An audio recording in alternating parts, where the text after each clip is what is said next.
안녕하세요. 주식클래스 하창봉입니다. 최근에 제가 가장 9월 들어서 뜨거운 이야기죠. 바로 증권사 모건스탠리의 반도체 업황에 대해서 Winter is looming. 그러니까 워낙 이제 이 이슈가 있다 보니까 생각보다 많은 또 한국 증시 반도체 종목도 힘들었고, 오늘 다시 한번 최근에 하이닉스였던 제 바닥에 대해서 이야기를 하는데, 단기 바닥을 말하는데 추가적으로 한번 이야기해 보겠습니다. 상단을 보면 오늘 하이닉스에 대한 외국계 매수 창구 순위를 나타내고 있는데, 모건스탠리와 메릴린치와 JP모건 체이스 쪽에서 가장 많이 왔고, 최근에 가장 이제 한국의 반도체 피크론을 이야기했던 이 모건스탠리가 또 순매수 상위에 잡혀 있다 보니까 약간 수작을 부리는 건지 뷰가 바뀌는 건지, 또 시장 관점에서는 외국인 투자가들이 이제 서서히 다시 삼성전자에 대해서는 아직까지 네거티브한 뷰를 갖고 있습니다만, 하이닉스는 사는 건지 기관의 시그널인지 한번 보도록 하겠습니다. 일단은 수급적으로 먼저 좀 봐드리겠는데, 우리가 시장을 매매할 때 제일 중요하게 보는 게 뭐냐면, 한국도 실제적으로 시장에서 매매하는 거는 크게 프로그램 매매가 차익이라는 게 있고 비차익이 있는데, 영향력 같은 경우는 비차익 프로그램 매매 영향이 훨씬 큽니다. 비차익은 바스켓을 통해서 뭐 200개든 50개든 보통 50개 정도로 구성되어 있는 걸로 아는데, 기계적으로 사는 걸 말하죠. 그래서 파워적인 측면에서는 아무리 선물 옵션과 연계된 차익 프로그램 매수가 연일 매수가 들어온다 하더라도, 우리가 삼성전자나 이런 종목들 보면 장중에는 얼마 팔지 않았는데 장 끝나고 봤더니 뭐 5천억 뭐 이렇게 팔죠. 시간에 비차익 프로그램 바스켓 매수가 많아서 그렇습니다. 근데 오늘 같은 경우는 이렇게 8천억 정도가 매수가 들어왔다는 것은 작정하고 들어왔죠. 합계 봤을 때 1조 2천억 정도의 매수는 최근 한 달 내에 가장 많이 들어오는 흐름이 되고요. 여기에 플러스 알파 이제 선물과 연계된 차익 거래에서도 상당히 몇 가지 변화가 감지됐습니다. 그 변화를 보도록 하겠죠. 어떤 변화가 있냐면, 차익부터 보게 되면 우리가 주식이라는 게 현물이고, 주식을 기초 상품으로 해서 향후 미래에 희미한 그 불확실성에 대해서 계약을 한 게 선물 거래잖아요. 선물 거래도 사실 보통은 데이터 분석을 할 때 저는 동시 만기일 이길 기준으로 분석을 하는데, 그러면 9월 13일을 이제 영어로 잡는 겁니다. 6개월마다 3개월마다 우리가 동시 만기가 오지 않아요. 근데 그때 이제 중립에서 봤는데 최근에는 한 1000계약 정도씩 깔짝깔짝 샀었어요. 근데 이 말은 뭐냐 하면, 특별히 외국인들이 방향성을 논하지 않았다는데 오늘 생각보다 많은 10,000계약 정도의 매수 금액이 들어왔습니다. 그래서 누적 기준으로는 오늘 매수가 들어오면서 20,000계약 정도가 매수가 들어온 거죠. 이거는 최근 6일 동안에는 선물 시장을 당기면서 우리가 말할 때 프로그램 매수를 유발하는 차익 프로그램의 매수 강도가 크진 않았었어요. 근데 오히려 거꾸로 선물 시장에서 오늘 저렇게 강력한 매수가 들어오면서 차익 프로그램의 영향력을 키웠다는 것은 어떻게 보게 되면 이제 이 프로그램 매매 영향력 자체가 조금 더 커지는 겁니다. 보통 이거는 코스피 시가총액 상위 종목에 많이 국한되는 모습이 있고요. 그래서 외국인 선물 세력들이 어느 정도 포지션 자체를 이마계약주로 위쪽으로 쌓는다는 것은 약간은 그동안에 어떤 움츠렸던 수급 쪽에서 매수가 들어온다 보는 거고, 그걸 조금 더 디테일하게 보면 이제 종목별 프로그램 매수의 순위를 좀 보게 되는데, 압도적으로 하이닉스가 1위입니다. 그죠? 금액으로 놓고 보면 4,680억 정도가 들어왔죠. 삼성과 하이닉스의 시가총액은 대략 3배 이상의 차이가 나는데, 실제적으로 여기 하이닉스의 집중적인 매수가 들어온다는 건 다른 걸 보면요, 현대차나 밑에 여타 종목들이 보이는데 그게 10분의 1밖에 되지는 않습니다.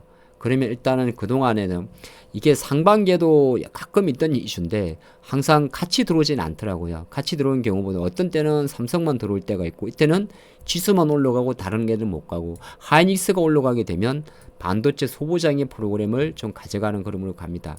물론 이걸 가지고 아직 단언할 수 없습니다만은, 시장 관점에서는 앞으로 바라보는 관점에서 철저하게 삼성전자에 대한 외국 탄력성은 어떻게 보게 되면 아직은 미미하지만은 본격적으로 외국인 매수가 완전히 잡힐 때까지는 시간이 걸릴 것 같고, 하이닉스 같은 경우는 조금 더 빨리 벌써 일주일 전부터 공격적인 매수가 좀 잡히고 있기 때문에 우리가 한국의 반도체주를 보는 관점에서는 어쨌든 하이닉스가 되는 건데, 왜 이런 그림이 나오냐 하면, 뭐 여러분 잘 아시겠지만은 미국 증시에서 실제적으로 미국 증시에서 지금 반도체 흐름 같은 경우는 레거시 반도체나 범용 반도체 이슈가 아니라 HBM 관련 이슈가 되다 보니까 한편으로 놓고 보면 수급을 떠나서 하이닉스와 삼성전자의 가장 큰 차이점, 하이닉스는 HBM을 이미 진입을 하고 양산하고 매출의 비중이 증가하고 있고 삼성전자는 여전히 아직 그 단계까지는 가지 못했다는 게 시장의 중론이니까 지금의 반도체는 어떻게 보게 되면 시장 관점에서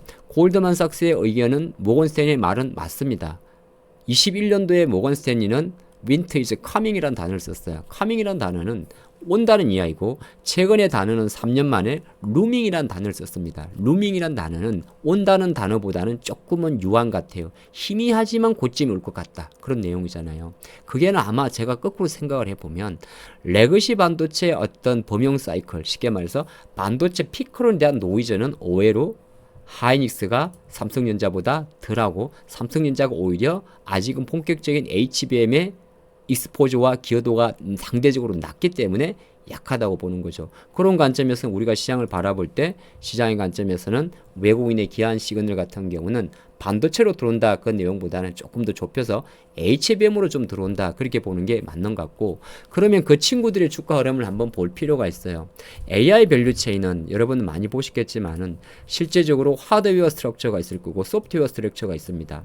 근데 우리나라 관점에서는 하드웨어 스트럭처에서 전방 그러니까 앞으로 AI 반도체에 대한 자신감과 주문을 하는 바이어들은 아무래도 엔비디아와 대표적으로 AMD가 있겠죠. 이 사람들이 이 기업들이 계속적으로 새로운 차세대 AI 반도체 칩을 설계를 하고 뭐 블랙웰이든 뭐 M 시리즈든 출시를 하게 되면 그걸 가지고 대만의 TSMC라든지 아니면은 TSMC 이쪽이 아니죠.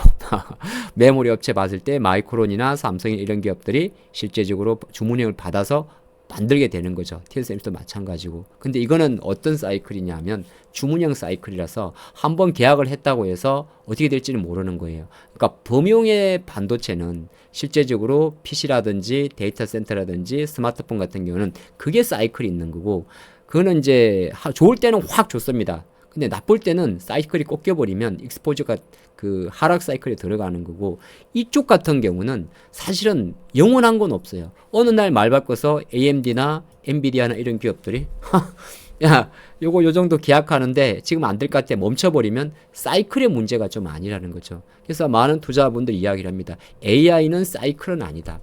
트렌드다. 근데 트렌드의 단점은 뭐가 있냐면 중간에 캐점이 있어요. 이것도 캐점이 있습니다. 뭔가 이제 퍼즐이 좀 맞춰지죠. 그냥 메모리 반도체, 범용 반도체는 캐즘의 문제보다 사이클의 문제고 AI 반도체는 중간적으로 공백기가 생길 수가 있어요. 최근에 그런 공백기가 여러 가지 이슈 때문에 좀 생겼었는데 현재는 시장 관점에서는 그 공백기를 타개할 이슈가 AMD나 엔비디아가 어떻게 보게 되면 미국의 금리 인하라는 그런 데이터가 희망 회로가 주면서 그 캐즘의 돌파를 한 번 더 완화시켜버리기 때문에 지금 글로벌 자금은 다시 엔비디아나 AMD 쪽으로 몰리는 겁니다. 그러면 그 힘을 가지고 보로더콤이라든지 TSMC라든지 삼성도 적혀있지만은 하이닉스 쪽으로 몰릴 수밖에 없는 거죠. 그 관점을 본다면 그리고 친구들의 주가 흐름을 볼 때 우리는 뭘 봐야 되느냐 제가 생각할 때는 한 세 친구 정도의 주가를 추적하는 게 좋습니다. 엔비디아, AMD, 플러스 알파, TSMC. 그쵸? AI 가속기란 건 엔비디아가 설계한 GPU 칩을 하이닉스 메모리가 만들어서 그것을 대만의 TSMC랑 합쳐가지고 TSMC, 하이닉스, 엔비디아 3인 프렌드잖아요. 그 관점을 한번 보신다면 앞으로 주가 흐름을 볼 때 바로미터 차원에서 우리는 실제적으로 계속적으로 미국 증시라고 거창한 것까지는 안 가겠습니다만은 미국 증시에서 엔비디아의 주가가 생각보다 계속 견조하고 주가가 다시 140달러 주가를 넘어가는 그러니까 견조하다 그러면 하이닉스에 대한 뷰는 오케이로 보는 거고 심지어 TSMC도 마찬가지입니다. TSMC와 삼성전자를 분석할 필요는 없고 TSMC의 주가가 어느 정도 다시 자리를 잡고 이렇게 신고가로 간다면 충분히 하이닉스의 주가도 지금보다 높은 레벨로 갈 수 있다는 거죠. 한번 앞으로 바라보는 관점에서 그들의 친구 관점에서 여러분들이 어떻게 움직일지는 궁금하시다면 엔비디아, AMD, TSMC 주가를 나란히 펼쳐놓고 여기에 Who is it?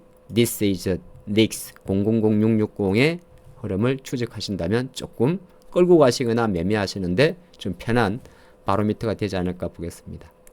화이팅입니다.